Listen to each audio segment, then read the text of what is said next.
Welcome back to The Edge. Google publishes new manual actions. Core Web Vitals, are they different for different websites? There's a new feature on Google Search, and Google agrees to pay the Aussies. You're listening to News from The Edge for the week of February 8th, 2021, here on Edge of the Web Radio.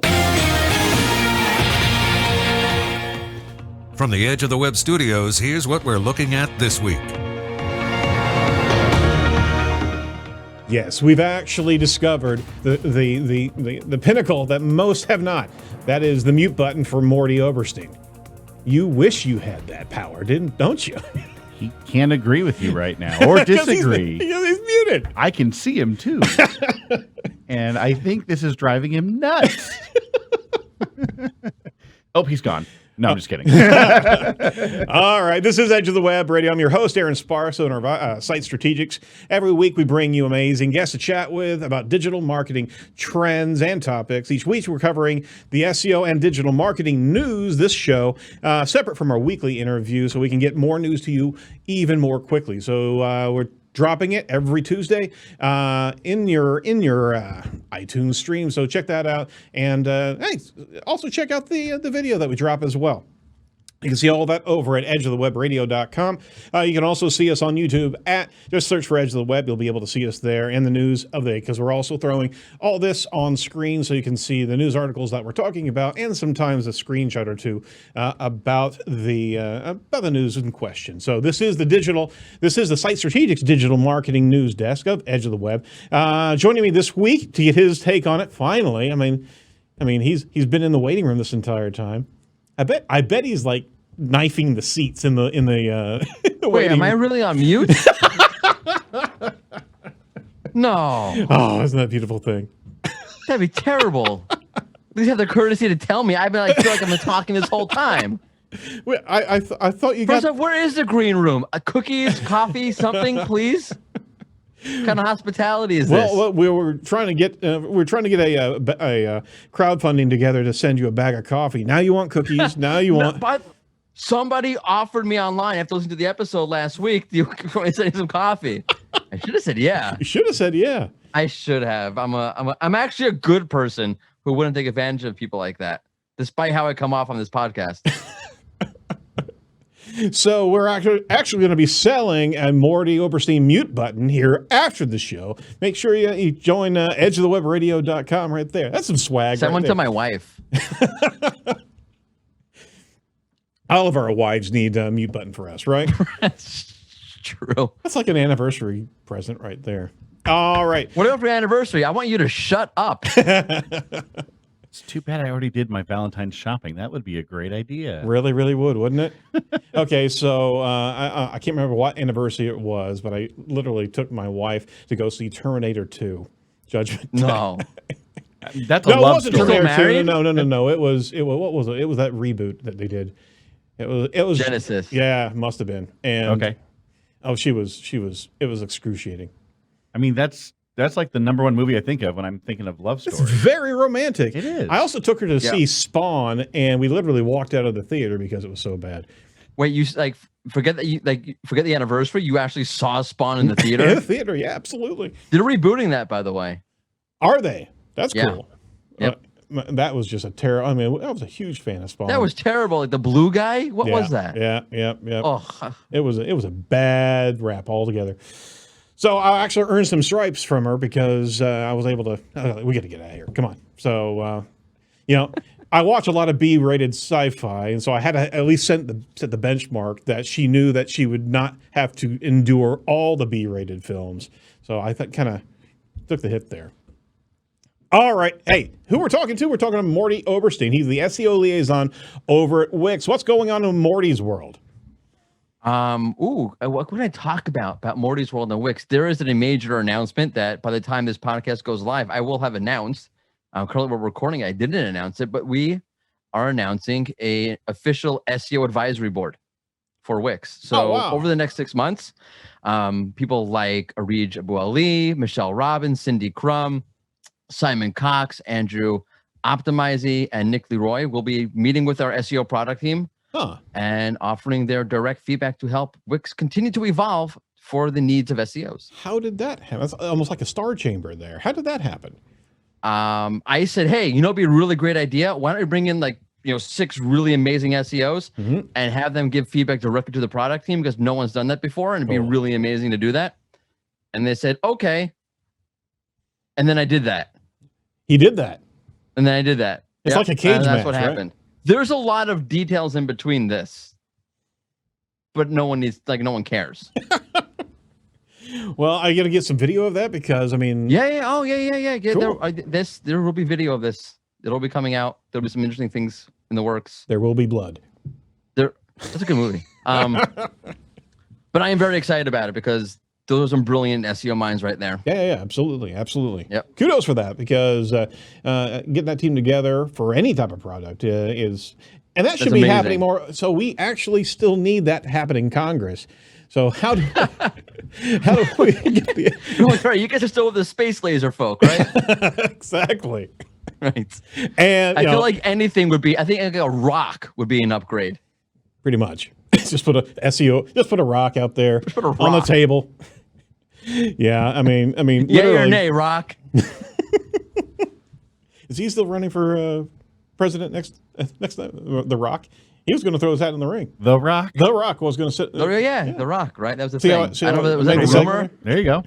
This is a news podcast, right? Yeah, exactly. Let's get into the news. Right. All right, from search engine land, Children. Google actually publishes new manual actions aimed at Google News and Discover penalties. Google has quietly, this is from Barry Schwartz over at Search Engine Land, they've quietly published a whole new set of manual actions around Google News and Google Discover policies and guidelines. So the manual actions are when Google human reviewers actually apply a penalty to a website or web pages after it has come to Google's attention that something was done that was not in accordance to Google's posted webmaster's guidelines. So the deal here is they're quietly rolling this thing out, but it's pretty interesting when you start looking at the new manual action bullet list. So Jacob, pull that up full screen for our video watchers there. The bullets start out with discovery violation policies. These are all news and discovery violation policies. The first one is adult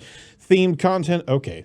But then it goes into dangerous content, harassing content, hateful content, manipulated media, medical content, misleading content, sexually explicit content, terrorist content, transparency, violence and gore content, vulgar language, and profanity. So what are we seeing here? So basically, this podcast Yeah, for the most is out. What do these things mean? Because shouldn't there be a definition for each and every one of those dangerous content? We saw what happened on Twitter whenever they were banning Trump's tweets for being dangerous, right? Those were dangerous. So yeah, There's a heck of a lot of things that were dangerous, but there was a lot of things that weren't, but were labeled that. Is this the next step of actually basically being able to corral their guidelines of news and discover policies to whatever they deem dangerous? That's my concern here. Morty? so I'm pleading ignorance here for a second, because I don't understand something, Yep. and I should probably plead ignorance more often than I do. But I don't understand. Like, so you'll be now let's say you have this sexually explicit content. Right. First off, thank God we're not in the Bill Clinton era, because then the news wouldn't show up at all. Amen. There we go. There we go. Someone had to make a Bill Clinton joke. But Yep. doesn't that mean, okay, so now you're precluded from showing up? Is that a manual action, or you're just algorithmically excluded? No, they're saying this, and these are manual actions. So that means What does that mean? that means that just practically. that they've got a team of reviewers, and they're reviewing. Is this subjectively reviewing? Does this apply? Do these labels apply? Is it dangerous? Is it harassing? Is it hateful? I mean, one could make the argument, right, that anything that is taking particular positions, well, won't even get in there. The point is that if they are evaluating all this content with these particular general guidelines, these general concepts, you could argue so many different things fall into those that really don't, you know? That's true. I think my mistake is, see, I guess what was happening is if you're like part of the Taliban and you're Googling, how to do all these horrible things, I guess your Discover feed until now was actually filled with terrorism stuff. No, like legit. I guess that's how it would work. And my ignorance is in my naivete of not realizing that would actually happen, because I actually don't search for those things ever. I'm very glad you don't. Yeah. That would change the show. That would change the show in a heartbeat. What? My Discover feed is pretty powerful. It's it's basically NFL, football, baseball, and SEO. Yeah. There you go. What? I mean, the list kind of makes sense to me. What do you think transparency is? I was going to ask that too. I can't even figure out. Like all of these, I can understand what they're getting at. But transparency is if it has to not do with transparent. If it has to if do it's with transparent, it's out. That's it. If it's transparent, we just can't see it, right? There you go. I think it has to do with just being transparent on who you're citing. If it's this is news we're talking about. Who you're citing? What are your sources? Transparency in the news, right? Okay. Yeah, I wonder if we'll get an announcement about this, because from what I understand, Search Engine Land sort of noticed this was happening and pulled it out. Right. And it's in the guidelines themselves. So, Google hasn't actually said anything in this space. So pay attention to this. This may be their attempt to be able to police content to a little bit more stringent efforts. And certainly goes without saying, you want to be able to keep some of this content out of the out of your Discover channel, out of the news. But it does take a good deal of preening through, and we have to understand what these concepts mean.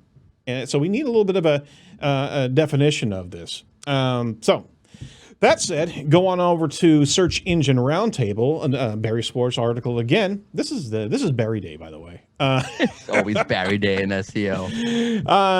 Google core the Google Core Web Vitals values won't differ based on the type of site. So say that 5 times fast.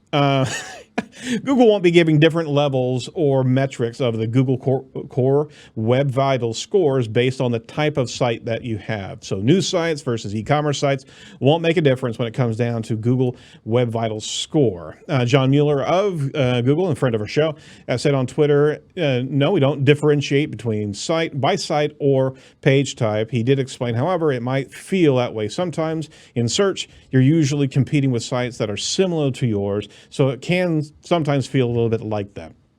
So Core Web Vitals is certainly a factor that you should be paying attention to on a regular basis. And we just got Core Web Vitals in the Google Search Console here at the, I think the fourth quarter or third quarter of last year. And it certainly is a great feedback loop of your performance. But they're saying there's no difference between any of the different sites that are out there. And it's good to know, because if you're steering towards e-commerce and you have to perform a couple other hoops just to make sure you're delivering content correctly, that would be a little bit challenging, especially if you're trying to get a master list of reduction of lag time and what have you. So Morty, what do you think about the Core Web Vitals and this story right here? That's a hard one. I don't know what. See, okay, I understand what Google's saying. It makes a lot of sense, obviously. But what actually happens? Like, imagine you have like an online grocery store. So this is a personal site, not a personal site. A personal example I've seen. Sure. Where they load tons of images right off the bat. It's really heavy. There's all their FCP is terrible. All that kind of stuff.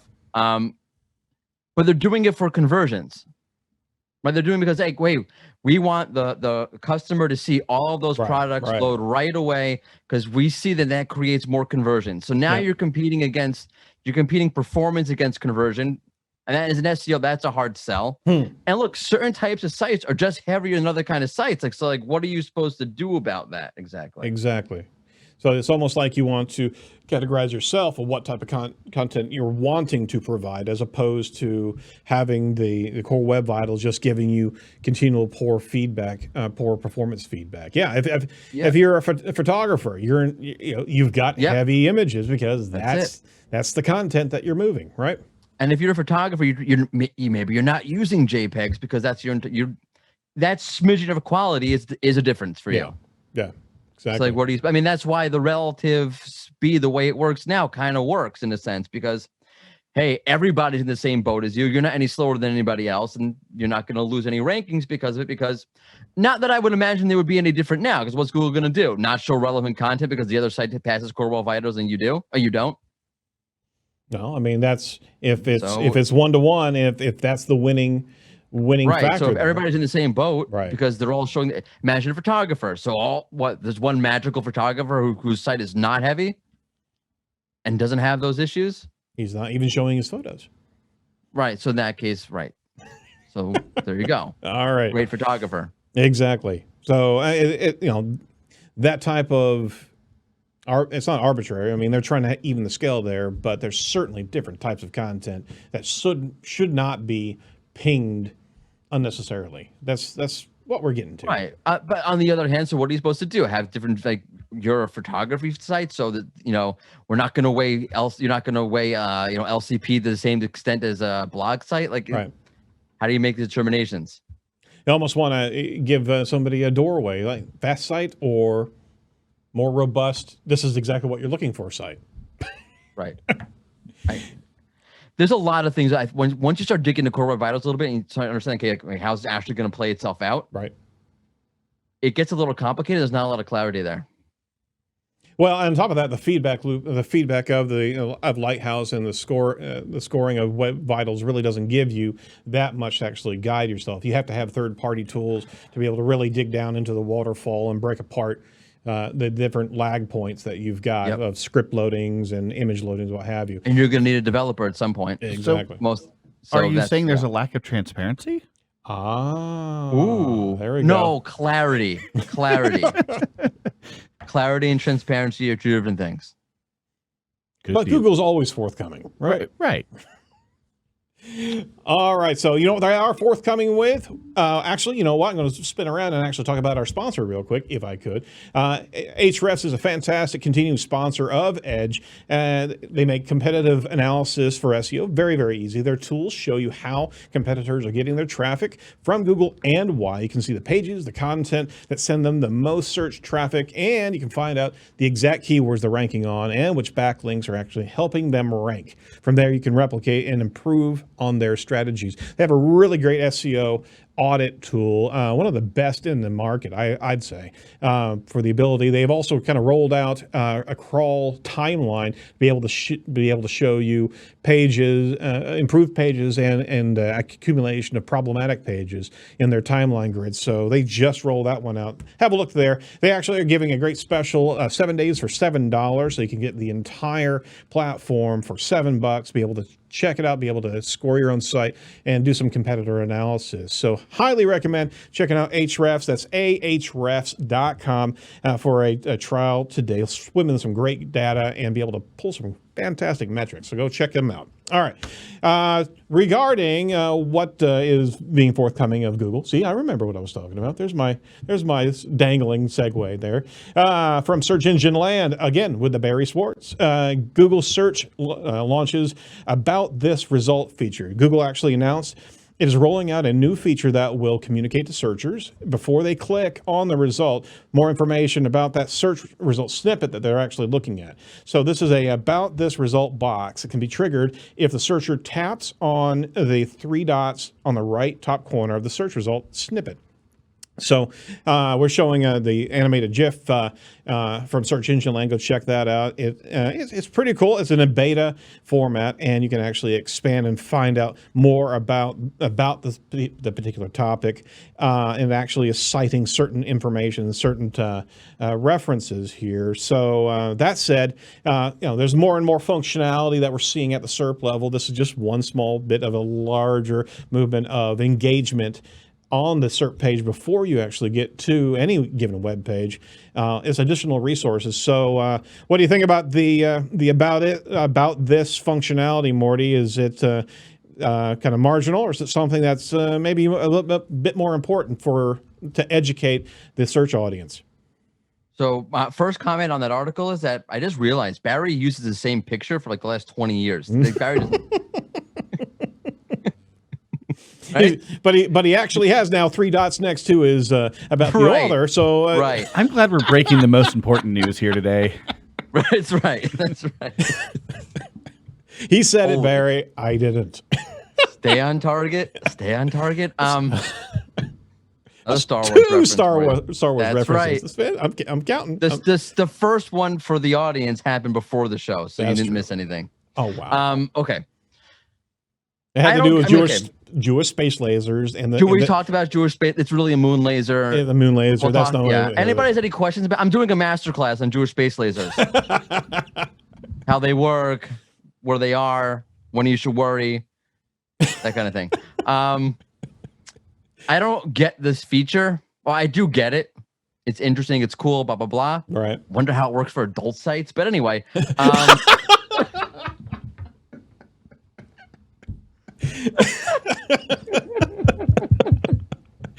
Oh my gosh. He actually said that. All right. yeah, what is the editing right process to this? No. All right. I'm thinking Maybe we that's should get what's gonna that mute happen button. Maybe we should get that mute button. Okay. Who's going to use this? I mean, Barry Schwartz actually went on Twitter and said, "Who's going to use this other Right. than SEOs? Who's going to even notice there's those 3 buttons there? Probably nobody." Which makes me wonder: is this part of something else? Right. Like, is this an experiment? They're trying to mess around with something to test out their abilities. Like, are they trying to? I don't know. Just I'm throwing this out there without any actual knowledge of this. Mhm. But just the first thing that hits my mind, I wonder if they're testing out how far they can go with understanding entities or or expressing entities in different ways on the SERP. Because really, who's actually looking at this? And it's all coming from Wikipedia anyway. Right. Made SEOs lose their minds. Wikipedia is dominating the SERP for this feature that no one's going to look at anyway. I think you're onto something because it actually displays how Google sources that information from sites on the web or from businesses themselves, right? So I don't know how many types of searches, how general the search is that trigger that about this function there, but could this be this, in combination with transparency and information? It's another level of kind of truth in SERPs of this. They're validating the source of that particular search, of that particular query, right? Right. Yeah, that was my other thought. Like, okay, so when they don't show Wikipedia, what are they showing? When the site was first indexed and that sort of information. Yep. So they could say, oh, look, we're being very transparent about our sites. I'm not sure what kind of value it actually adds, but okay, fine. This site was indexed in March. There you go. I will not click now. March. And remember, always show your references. You remember we were writing essays back in high school or back in school, right? Always show your I pay references. people to do that. No, I'm joking. Back in Yeah, school, I you know did? that. Okay, I got it. I see how we got there. All righty.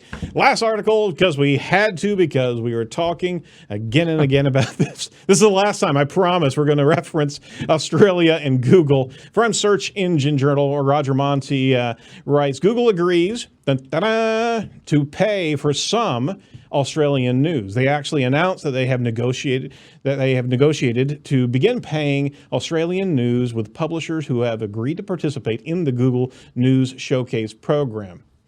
Their program, not the individual news providers on their own merits. You have to be in the Google Club to get paid, right? So it's unclear if it's enough to actually stop the Australian legislation that Google claims will force it to leave the country. So they actually did test out, if I'm not mistaken, an absence of Google search being provided to Australia, right? As kind of a, oh, really? If you're going to do this, then here, you just won't be able to search. But I caught in this article that it was google.au. Searchers still could have got to google.com. So that's something in its own right. It's like, okay, you're just going to take out the AU. And this article actually was meaty when it got down to polling true businesses and marketers from Australia to get their feedback. Because, I mean, if they're trying to optimize in the .au Google platform, you better believe there would be some concern. And the local businesses, there was a few bits of concern, but there was also some observations of, what's the big deal?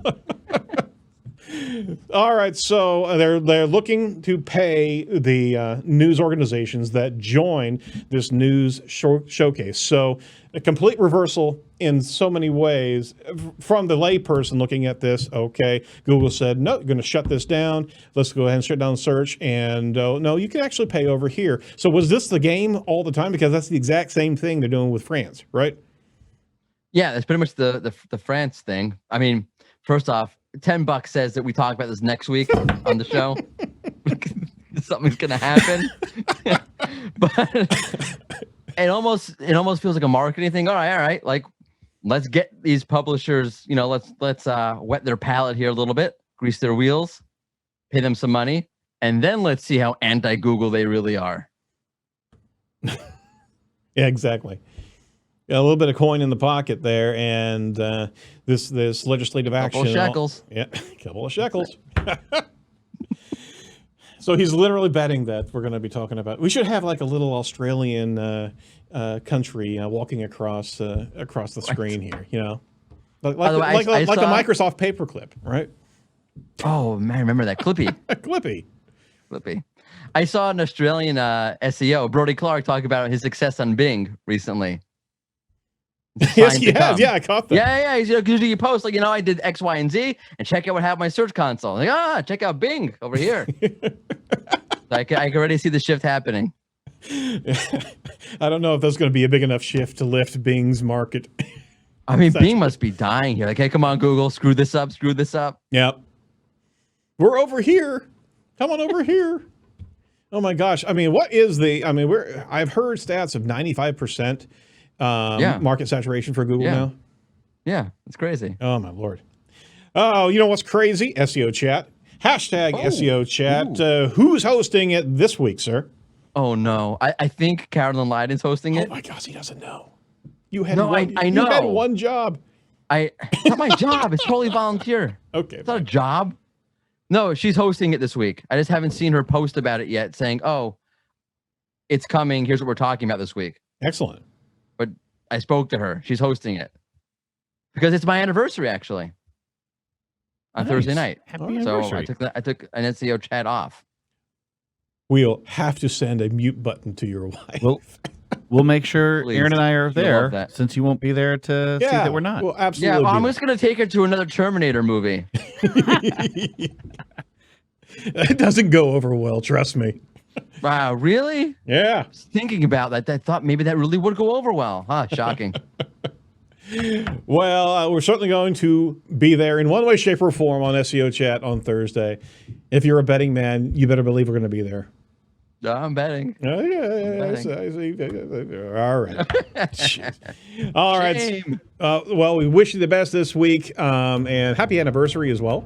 Thank you. You're more than welcome. And make sure you give a shout out into SEO Chat. That's hashtag SEO Chat on Twitter. Join that because there's a lot of great contributions into that space from different SEOs around the world. So you'll learn a lot there on Thursdays. Thursdays, 1 p.m. Eastern Standard Time. That's right. All right. So that's it for Edge of the Web News this week. Be sure to check out our interview podcast of Jason Barnard, the brand SERPs man, this Wednesday. Tomorrow, actually, news and an interview for your lunchtime pleasure. So how about that? Be sure to like and comment and subscribe to our YouTube channel. And if you're up to it, love to have a iTunes review, if you could muster that for our own marketing optimization. So from all of us over at Edge of the Web, stay safe, stay well, and do not be a piece of cyber driftwood. We'll talk to you tomorrow. Bye.